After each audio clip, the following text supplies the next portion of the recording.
Hello বন্ধুরা, Bengali knowledge YouTube চ্যানেলে আরেকটি নতুন ভিডিওতে আপনাকে স্বাগত। তাহলে চলুন এবার শুরু করা যাক।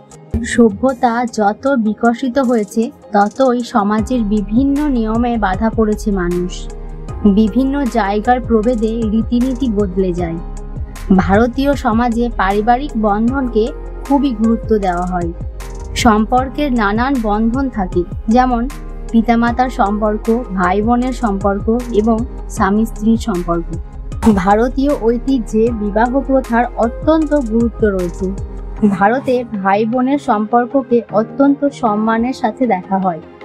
আমাদের সংস্কৃতিতে বড় বোনকে মা হিসেবে দেখা হয় এবং ছোট বোনকে কন্যা হিসেবে স্বীকৃতি দেওয়া হয়।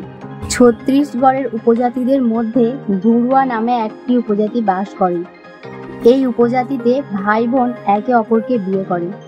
নানা মহল থেকে সমালোচনা হলেও তারা বছরের পর বছর নিজেদের বিশেষ জাতিতে জনসংখ্যা বৃদ্ধির জন্য এই রীতি অনুসরণ করে বলে বলা হয়। ধুরুয়া উপজাতি প্রথা অনুসারে একই মায়ের গর্ভ থেকে জন্ম নেওয়া ছেলে ও মেয়েরা বিয়ে করে। তার মানে তারা ভাই বোনের সম্পর্ক দাম্পত্যের সম্পর্কে পরিণত হয়ে যায়। এখানে কেন এমন সংস্কৃতি অনুসরণ করা হয় তার কোনো ব্যাখ্যা নেই, কিন্তু কেউ যদি তাদের ভাই বোনেদের বিয়ে দিতে অস্বীকার করে তবে তাদের কঠোর শাস্তি দেওয়া হয়। এ ধরনের সংস্কৃতি সমাজে বিরূপ প্রভাব ফেললেও সমাজের মানুষ তাদের স্বার্থ সিদ্ধির জন্য এ ধরনের অপকর্ম করে যাচ্ছে। যদি এই ভিডিওটি তোমাদের ভালো লেগে থাকে তাহলে অবশ্যই like, comment, share and subscribe করুন। তাহলে আমরা ভিডিও বানাতে আরো উৎসাহ পাবো। ধন্যবাদ।